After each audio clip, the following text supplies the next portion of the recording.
Assalamualaikum warahmatullahi wabarakatuh. Kepada para pembaca Tribun Jateng ataupun tribunjateng.com, saya di sini akan menjelaskan teknik menulis artikel, opini maupun esai.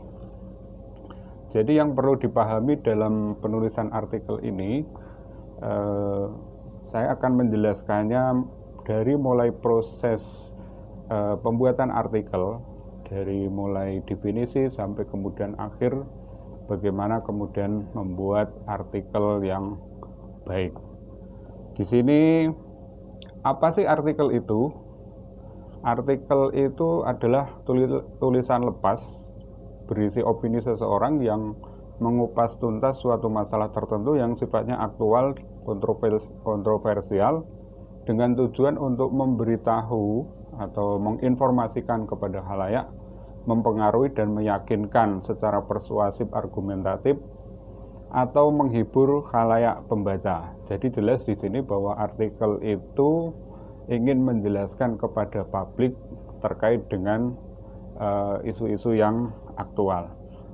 Lalu apa itu opini? Opini ini jenis tulisan yang berisi gagasan, ulasan, atau kritik terhadap persoalan yang berkembang di masyarakat dan ditulis dengan bahasa yang ilmiah populer. Jadi antara opini dengan artikel ini hampir ada kesamaannya, hanya saja pada sudut pandang di artikel ini lebih kepada isu-isu yang yang sedang hangat di masyarakat. Sementara opini ini adalah penilaian pribadi kita untuk suatu masalah. Jadi ada sedikit perbedaan di sini. Kemudian apa itu esai? Esai adalah tulisan atau karangan prosa yang membahas suatu masalah secara sepintas dari sudut pandang penulisnya. Jadi esai ini juga hampir sama dengan opini ataupun artikel, hanya saja pengemasan tulisannya lebih kepada sastra. Jadi lebih bahasanya ini lebih ke bahasa sastra. Nah, di sini bagaimana kemudian proses pembuatannya? Yang pertama,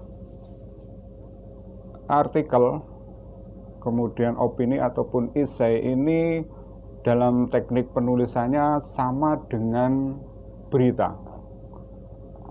Apa itu kesamaannya? Yang pertama adalah sisi aktualitasnya.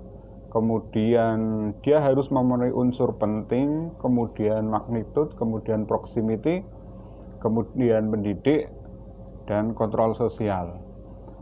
Dari sisi artikel ini perlu saya jelaskan bahwa aktualitas ini penting.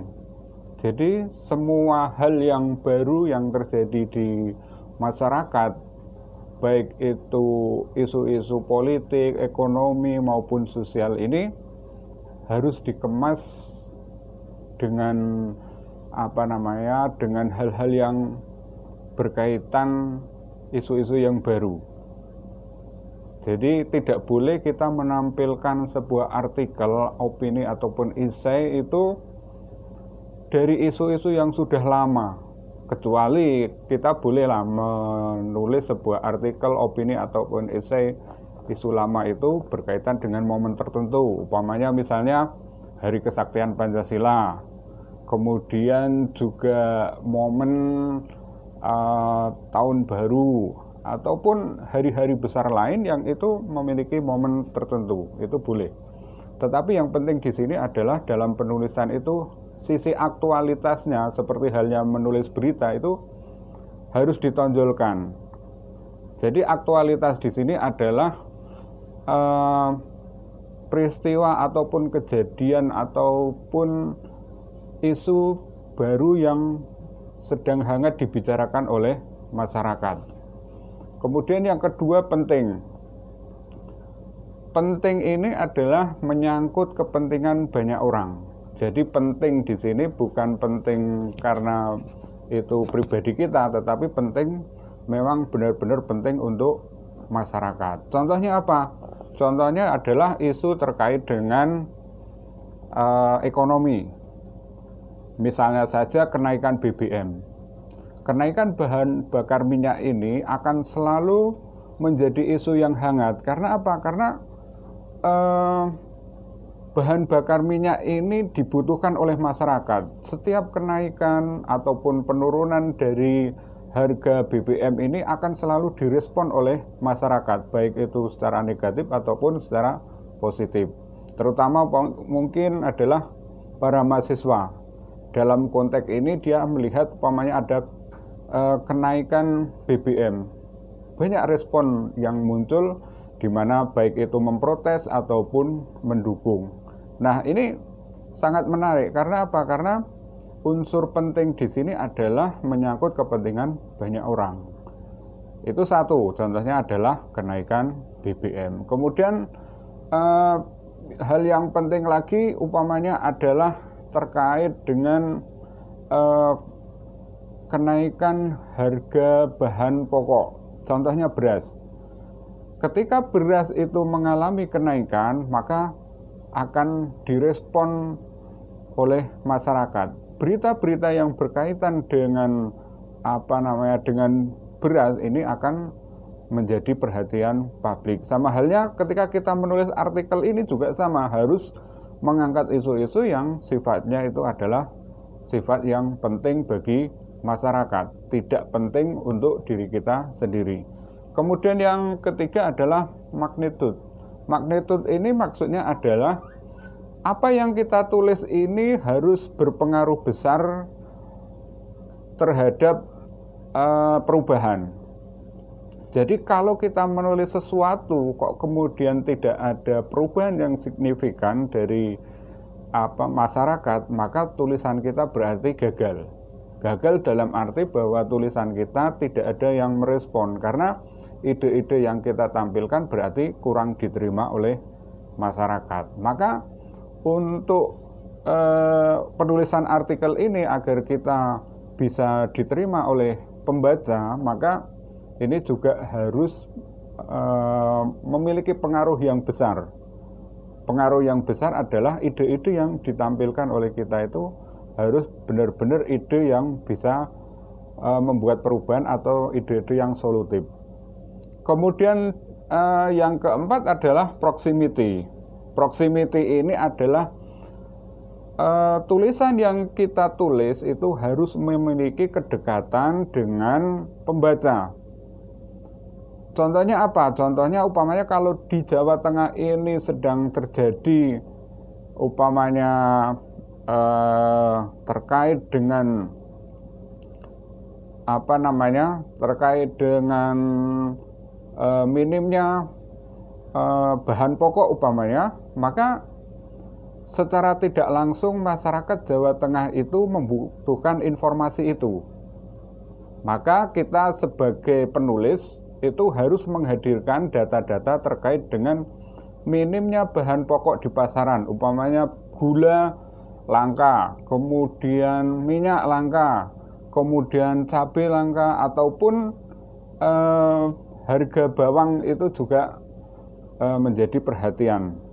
Artinya apa? Artinya bahwa di sini kelangkaan-kelangkaan yang terjadi itu benar-benar benar-benar menghentak masyarakat. Menghentak dalam arti di sini adalah masyarakat membutuhkan informasi itu. Jadi apapun yang kaitannya dengan kelangkaan bahan pokok itu akan direspon oleh masyarakat. Maka kita sebagai penulis artikel ataupun opini ataupun esai, maka ide-ide yang harus kita keluarkan adalah ide-ide yang menyangkut dengan kedaerahan. Jadi kedaerahan itu penting. Karena apa? Karena bisa jadi ketika kita menulis bahan pokok langka di Jawa Tengah, di tempat lain bisa jadi surplus.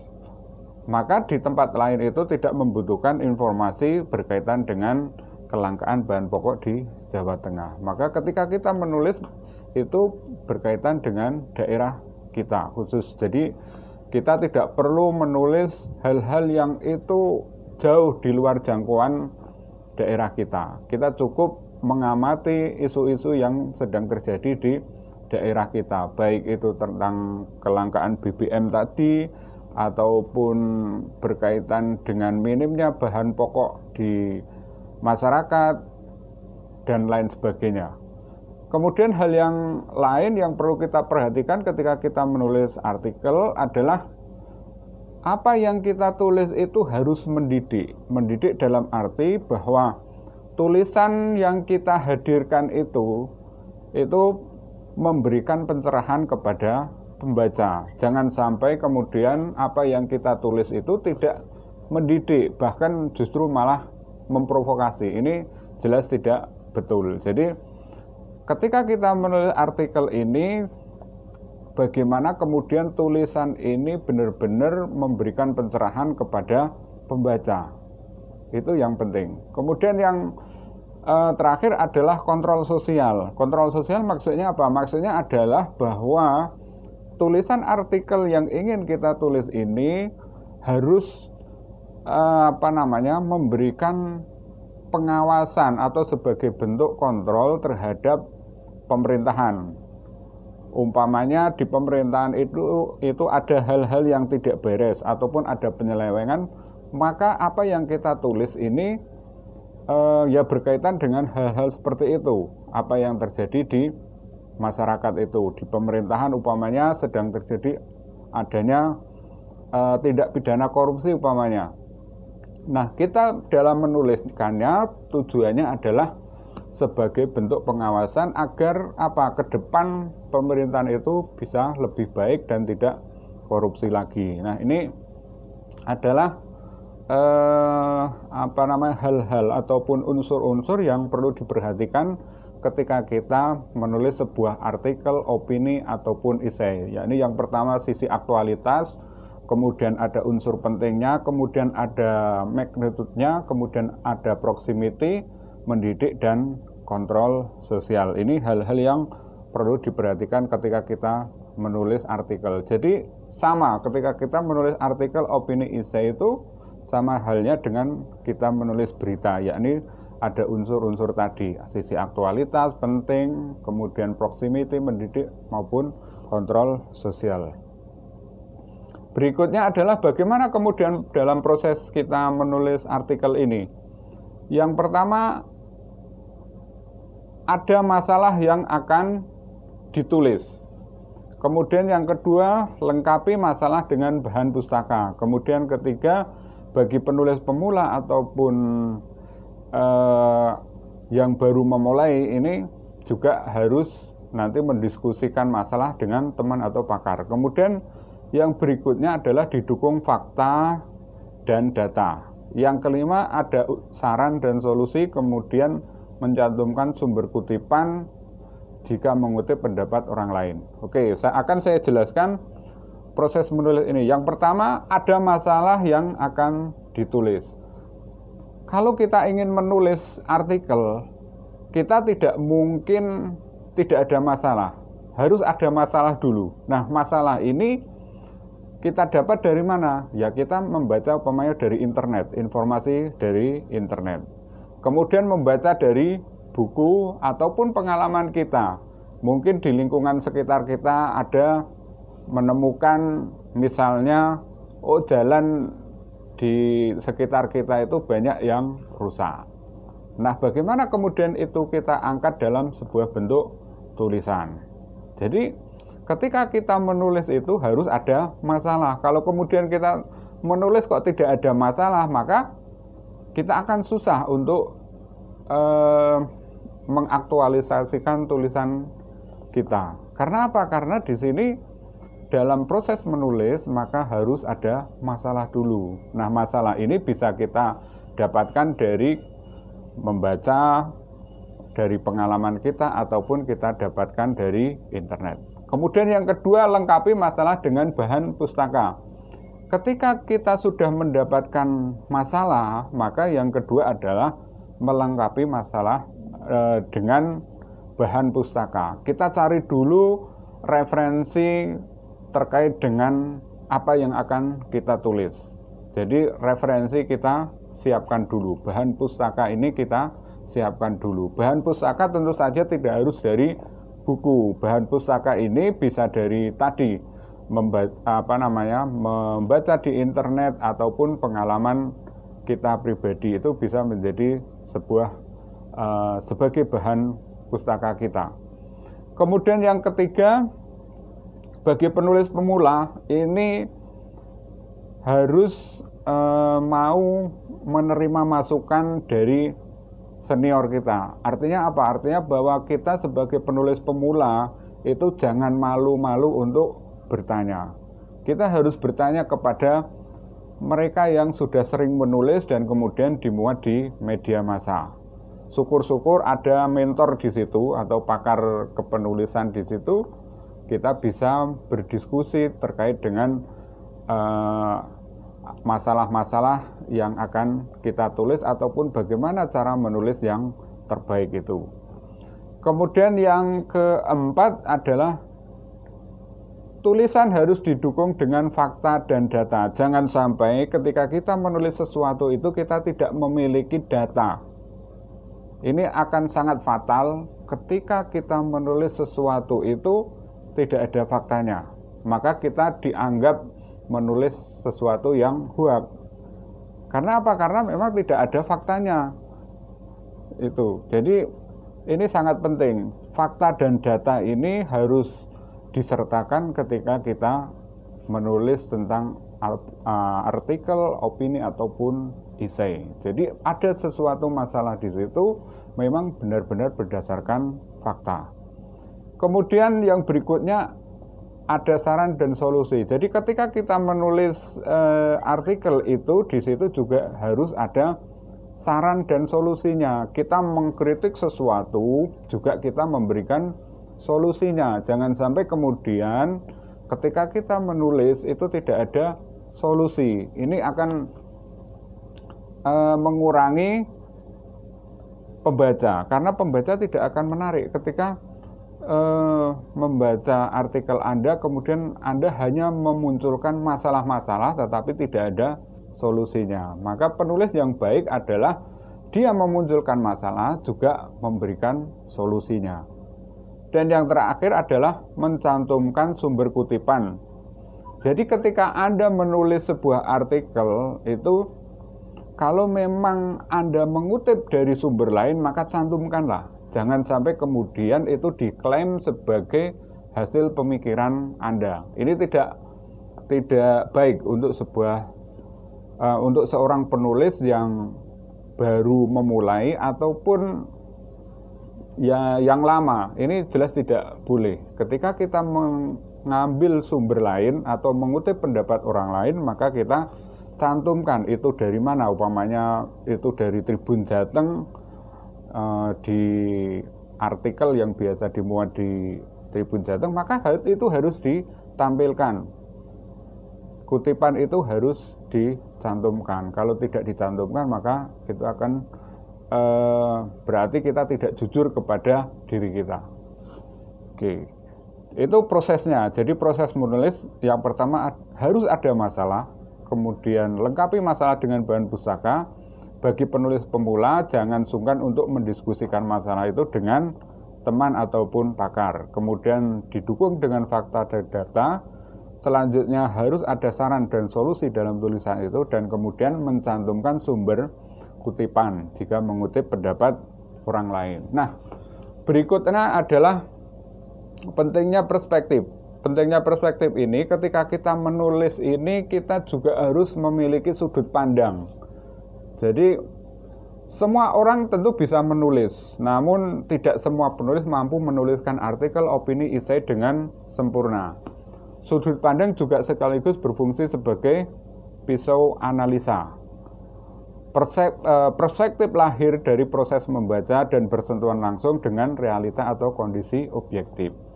Kalau kita mau menjadi penulis yang baik, maka kita harus bersentuhan dengan realitas yang ada.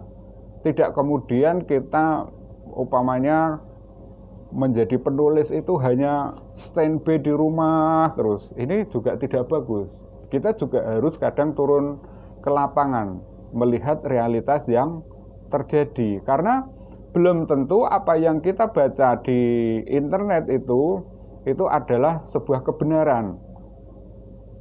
Maka kita harus turun langsung ke lapangan untuk melihat realitas yang ada. Ini penting. Jadi ketika kita ingin menulis sebuah artikel, maka kita harus memiliki perspektif, sudut pandang mana yang akan kita tulis. Berikutnya adalah langkah-langkah penting dalam menulis sebuah artikel. Jadi kalau tadi proses menulisnya, kemudian ini langkah dalam menulis. Jadi ketika kita menulis tadi, langkah-langkah penting ini harus diingat oleh penulis. Nah, saya ingin menjelaskan satu persatu. Yang pertama adalah pilih tema. Memilih tema ini adalah bagaimana kita mengeksplorasi gagasan. Mengeksplorasi gagasan ini caranya adalah dengan banyak membaca, mendengar, dan berdiskusi. Kemudian yang kedua, pilih tema yang relevan dengan minat atau bidang kompetensi yang sedang kita geluti. Artinya apa? Artinya bahwa kompetensi ini penting.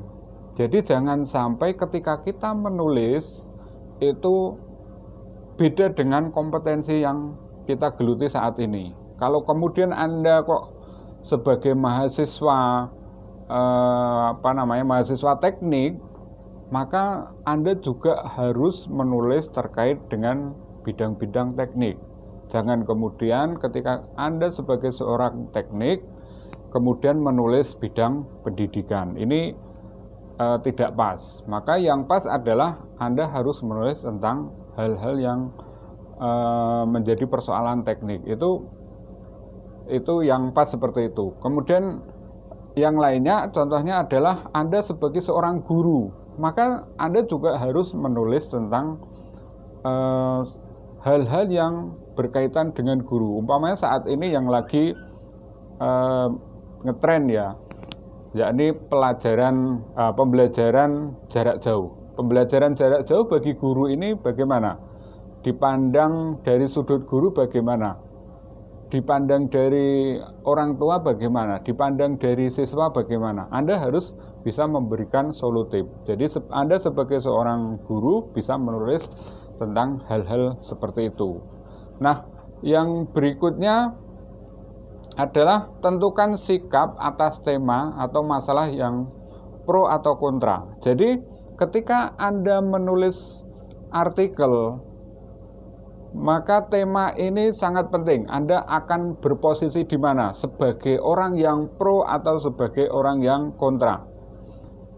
Jadi ketika kita memilih tema, ini kita juga harus menentukan sikap juga. Kita sebagai orang yang pro ataupun kontra terhadap masalah itu. Umpamanya Anda sebagai seorang guru akan menulis tentang pembelajaran jarak jauh. Anda sebagai guru ini akan bersikap menyetujui gagasan itu atau tidak.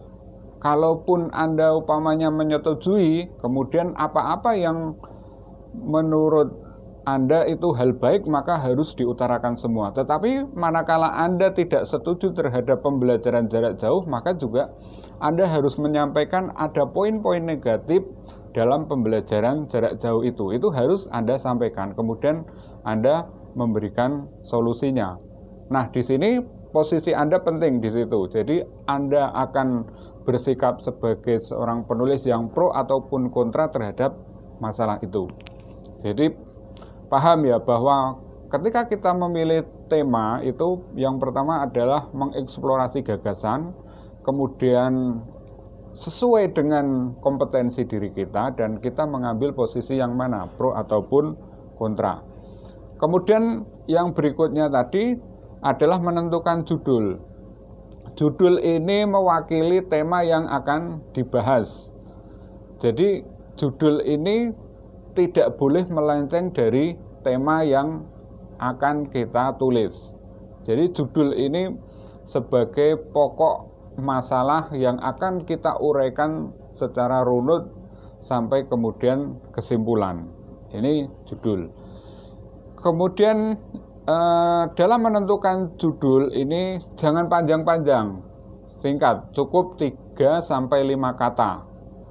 Kenapa kemudian kok harus singkat? Karena pertama kita harus melihat dari sisi space halaman sebuah media yang akan kita tulis di situ. Kemudian yang kedua itu agar bisa lebih mudah dipahami oleh pembaca ketimbang kita menulis panjang dan tidak tahu arahnya kemana. Jadi kalau kita menulis judul secara singkat, maka secara otomatis pembaca akan lebih mudah memahaminya. Kemudian yang ketiga, menarik dan menggugah orang untuk membaca tulisan secara keseluruhan. Jadi ketika kita menulis sebuah judul itu, begitu membaca judul, dia sudah tertarik untuk membaca tulisan Anda secara keseluruhan. Contohnya tadi, umpamanya tentang pembelajaran jarak jauh. Umpamanya Anda ingin memberikan judul pembelajaran jarak jauh menghabiskan pulsa umpamanya. Nah, di sini juga Anda harus mengulas terkait dengan pembelajaran jarak jauh itu dari sisi positif dan negatifnya. Sehingga kenapa kemudian pembelajaran jauh kok sampai menghabiskan banyak pulsa? Nah, ini konteks itu tentu saja Anda harus jelaskan dari sisi pemakaian dari internet itu sendiri. Jadi Anda juga bisa mengulas dari sisi itu, dari sisi internetnya bagaimana, kemudian dari sisi efektivitasnya bagaimana, Anda bisa mengulas secara detailnya. Kemudian yang 4, gunakan istilah atau idiom populer. Umpamanya pembelajaran jauh itu lebih dikenal dengan PJJ, maka Anda cukup dalam menulis judul itu cukup pakai PJJ. PJJ tidak efektif untuk pembelajaran umpamanya. Nah, ini kenapa kemudian kita pakai idiom yang populer umpamanya PJJ? Karena yang paling dikenal dan dipahami oleh masyarakat itu PJJ, pembelajaran jarak jauh. Kalau kita menyampaikannya secara utuh, pembelajaran jarak jauh itu kan panjang. Kalau kita cukup dengan menyingkat PJJ, maka itu akan lebih mudah dipahami.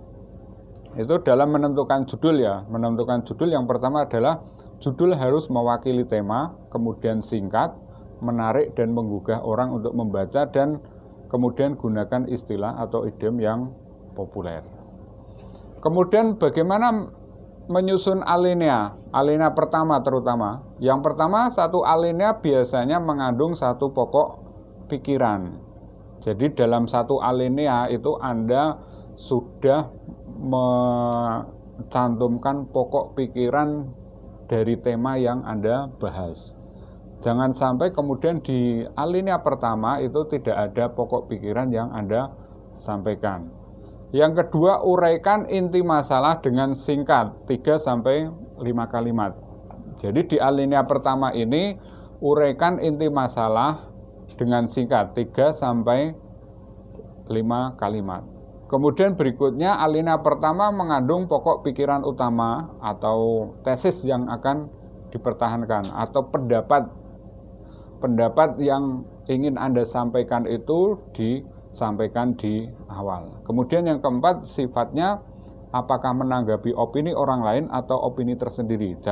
Jadi ketika Anda menulis sebuah artikel itu posisi Anda tadi sebagai orang yang pro ataupun kontra. Nah, di sini juga Anda ketika menulis sebuah artikel itu sifatnya apakah akan menanggapi opini orang lain. Menanggapi opini orang lain ini tentu Anda apakah akan pro atau kontra, atau Anda memiliki pemikiran sendiri. Nah, itu perlu kita sampaikan di alinea pertama. Kemudian yang Berikutnya menyusun alinea penjelas, jadi di batang tubuh. Jadi yang pertama adalah alinea pertama, kemudian memasuki batang tubuh. Yang pertama, uraikan pokok pikiran utama. Kemudian setiap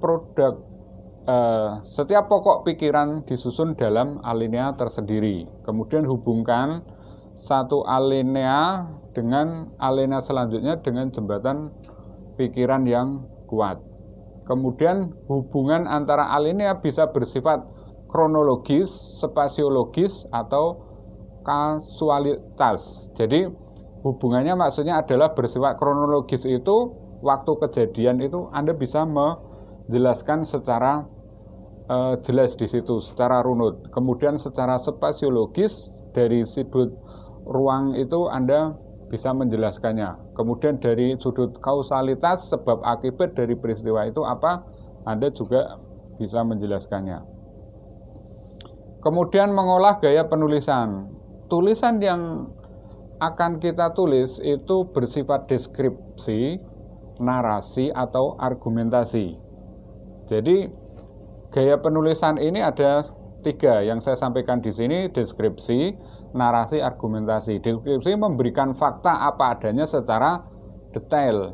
Jadi ketika Anda menguraikan sebuah masalah itu dideskripsikan berdasarkan fakta secara detail. Kemudian secara narasi, menguraikan fakta secara kronologis ataupun spasiologis. Maksudnya apa? Maksudnya bahwa fakta itu Anda jelaskan secara kronologis, secara runtut, dari awal mula kejadiannya, kemudian sampai akhir kejadiannya bagaimana.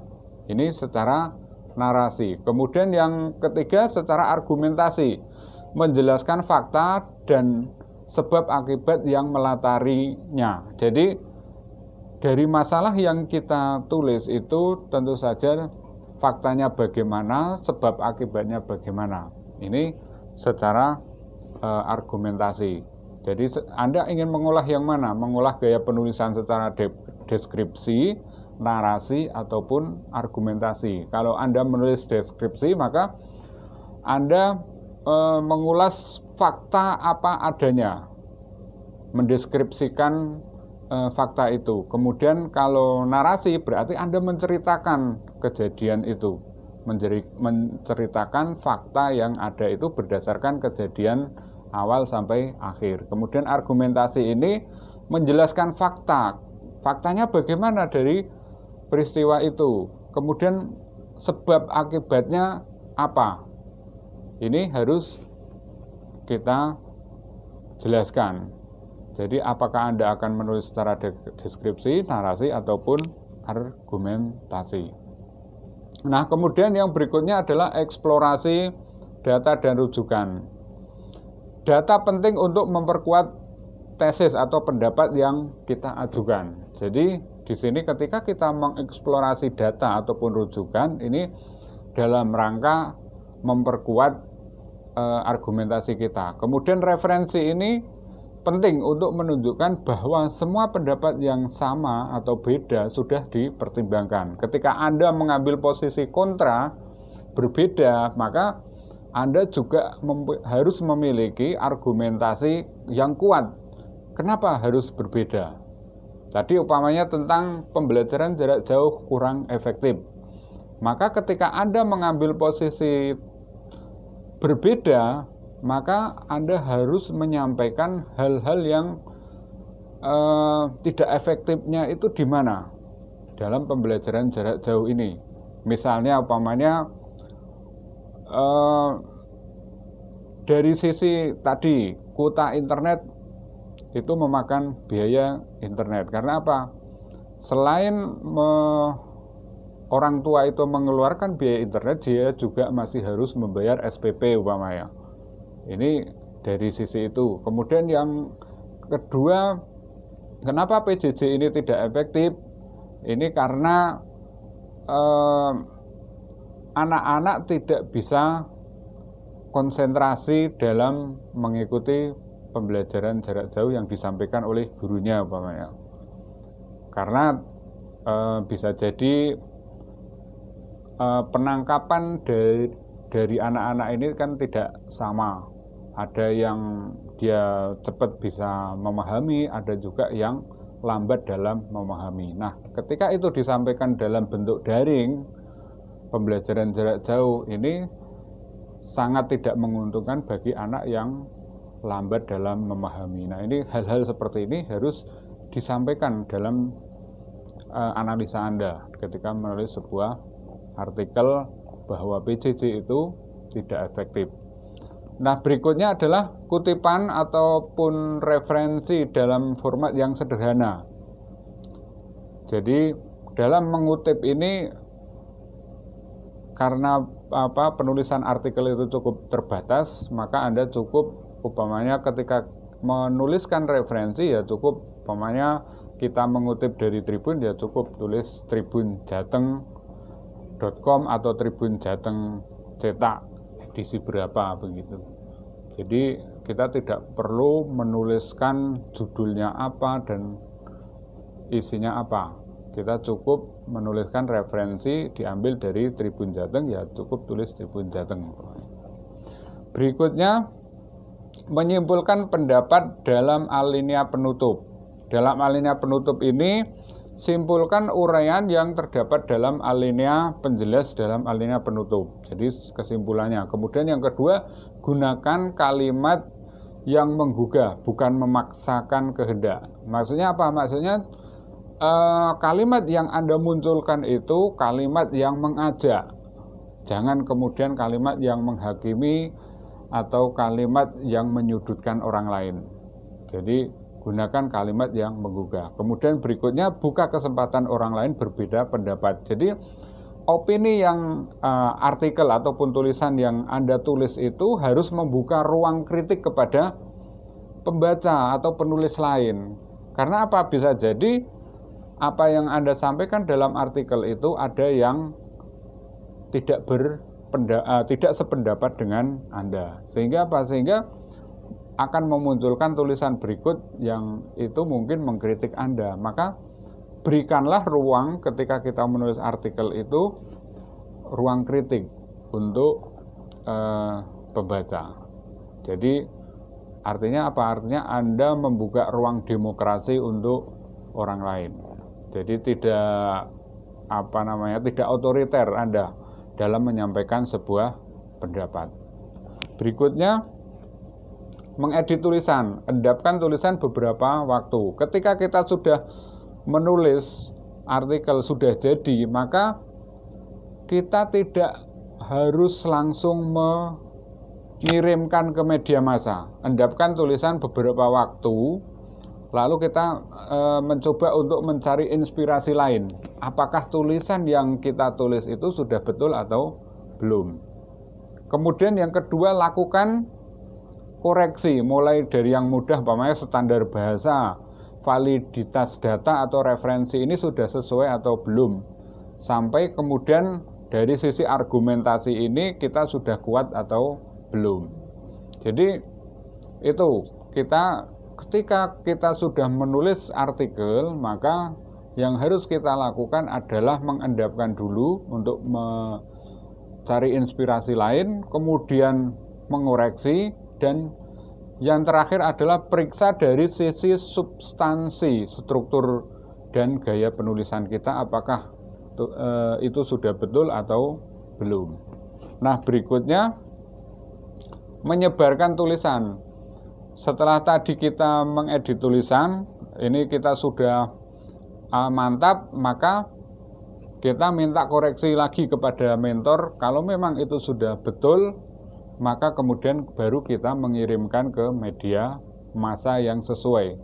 Kenapa saya katakan media massa yang sesuai? Karena tulisan-tulisan itu tidak semuanya bisa pas dengan media massa yang ada. Masing-masing media massa itu memiliki gaya ataupun teknik penulisan yang beda. Jadi memang secara jurnalistik mungkin sama, tetapi dia dalam konteks tulisan itu agak berbeda. Contohnya apa? Contohnya antara Kompas, kemudian Jawa Pos, kemudian Tribun Jateng misalnya. dalam sisi penulisan tentu ketiga media ini sangat berbeda. Kalau kita melihat Kompas ini gaya penulisannya lebih ke populer ilmiah. Karena apa? Karena bahasa yang dipakai ini bahasa yang bahasa yang hanya bisa dimahami oleh mereka-mereka yang berpendidikan tinggi. Ini. Kemudian yang kedua, Jawa Post misalnya. Jawa Post ini kan gaya bahasanya to the point. Jadi mereka ketika menulis sebuah kasus atau sebuah peristiwa itu tidak bertele-tele.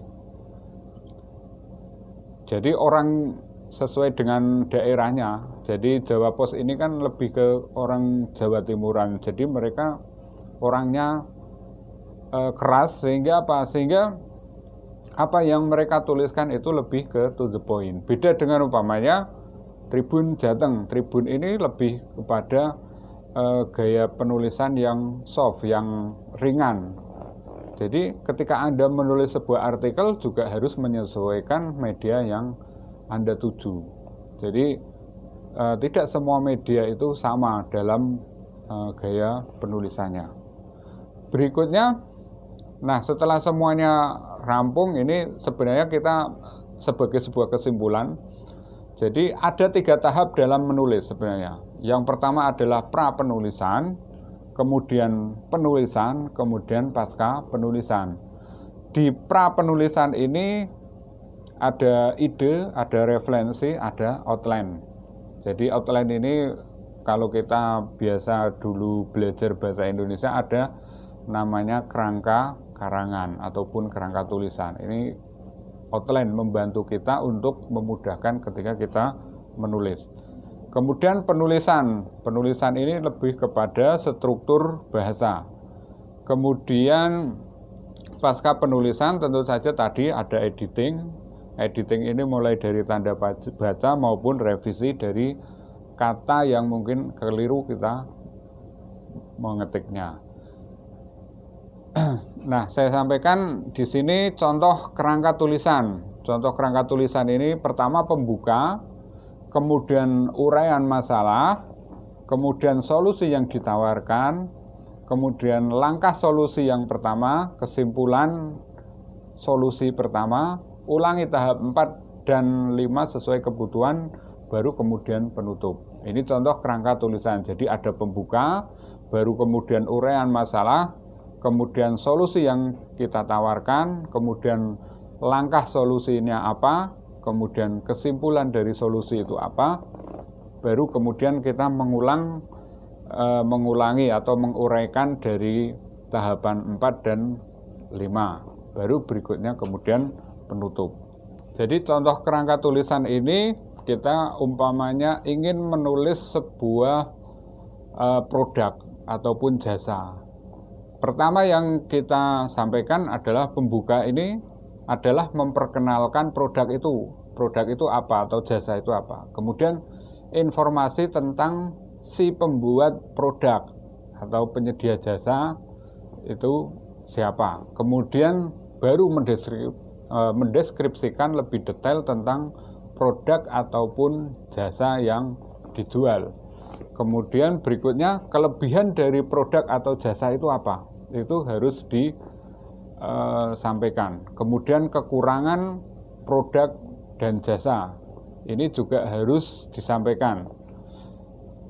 Berikutnya adalah rekomendasi terkait produk atau jasa. Jadi ketika kita sudah menyampaikan dari kelebihan dan kekurangan, maka kita merekomendasikan apakah ini layak untuk dibeli atau tidak.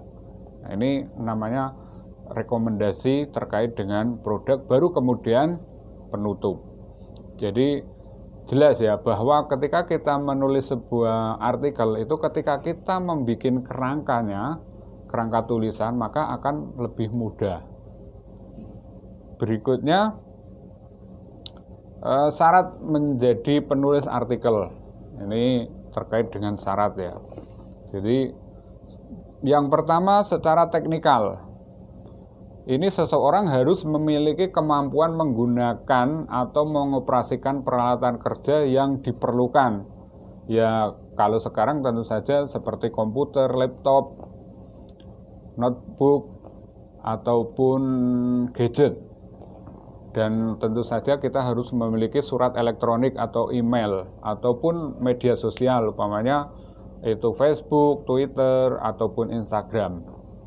Itu kita harus setidaknya memahami hal-hal seperti itu. Secara teknikal kita sudah memiliki memiliki kemampuan untuk mengoperasikan alat-alat yang ada itu.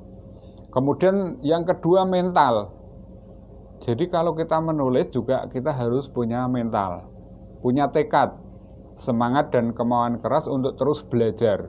Jadi jangan sampai kemudian ketika kita menulis dan kita kirimkan dan ternyata ditolak, kemudian kita langsung down dan tidak menulis lagi. Ini keliru. Jadi ketika Anda menulis sebuah tulisan kemudian dikirimkan ke media massa dan kemudian tidak dimuat, itu jadikanlah sebagai sebuah pembelajaran. Oh, ini kekurangannya di mana, kelebihannya apa, itu kita harus koreksi.